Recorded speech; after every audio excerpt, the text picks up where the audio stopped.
Hey guys, it's Mark Johnston at Clear One Orlando. Just got done playing some pickleball with Cliff and some of my other friends and had a great time. You know, recently during this COVID, my wife decided that we needed a new puppy at our house. So we've got this puppy and it is about driving us crazy, and we're constantly trying to teach him new things to do. And it reminded me of an old phrase I've heard a while back, is that you can't teach old dogs new tricks. I say for pickleball, that's not the case. I'm 59 years old and love to play, and in order to compete with some of these younger guys and really skilled players, I needed to add some more tricks to my game.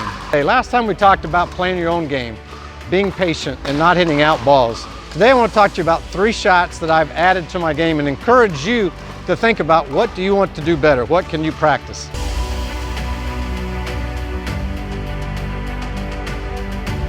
The first one is, when I was working with my coach, I was always using a sliced backhand cross-court dink. And that was my strength shot, and I would hit it all the time.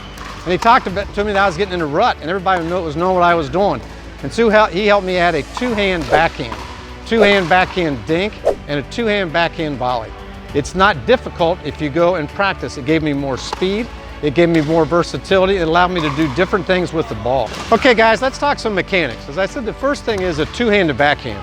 I used to often use a one-hand slice or push.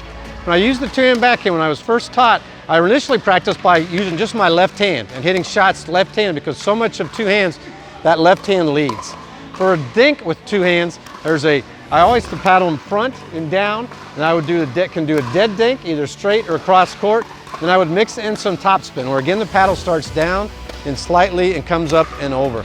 I also added a two-hand volley, and that was very helpful when I was up at the kitchen. And it's a turn, get both hands out in front, and then follow through. It was just turn and follow through. It wasn't paddle back behind me, up in here and follow through.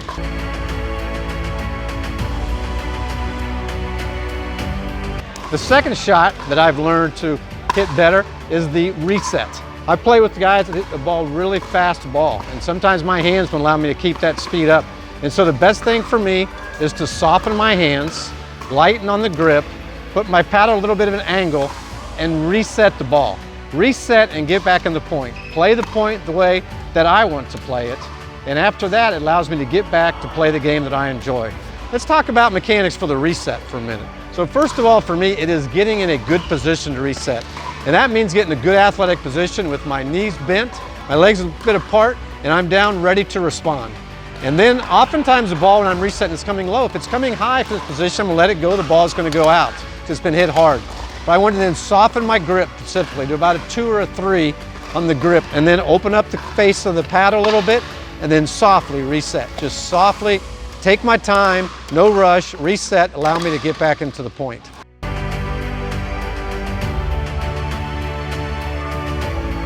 So I've worked on my two-hand backhand, I've worked on a reset, and the last shot that I've become more proficient at is the ATP, the around the post. And you would think as seniors, maybe we don't move as quick. This shot is all about anticipation. This shot is all about knowing where you are on the court. I've had a chance to go cross-court backhand and have once people hit that ball and it gets a little bit wide, the idea is patience. Let the ball get outside the post. And when it does, it opens up all kinds of opportunities. Now let's talk about the around the post, the mechanics of that shot. This shot is a shot of reaction, and it's a shot of anticipation. For me, I often do this from the backhand side. If I'm dinking cross court and my opponent is continually so to dinking, I'm watching the pace and where that ball is going. When I see one that's going a little bit extra wide, I'm going to use some extra footwork to get over there, and then I'm going to judge. I'm going to look up and see, is that ball far enough around that post where I can drive it down the line? If it's not, I'm still in position, hit a soft shot cross court or even straight in front of me, and then get back in position. But if that ball goes out wide, what I'm going to do is get 2 hands down there, let that ball be a low spot, and drive it as hard as I can, either straight down the line or toward the middle of the court. If that ball's wide enough, don't think how I'm going to, first of all, don't think I necessarily got to go cross court. Think around the post. It's a great effective shot in the right situation. So these 3 shots, the two-handed backhand, and the reset, and around the post, are new tricks that an old dog of 59 years old has learned. I've learned those by taking lessons, and I've learned those by practicing and by drilling, and by when I'm playing games, making sure I'm using those 3 shots in my game. Guys, it's great being with you again today, and thank you to Cliff for inviting me to be a part of this, and thank you to Cliff for playing so much pickleball with me. I encourage you to subscribe if you haven't already done so by clicking that button. There's so many good videos in his library. I look at them all the time. I hope this helps you, and I look forward to seeing you on the pickleball court. Have a great day.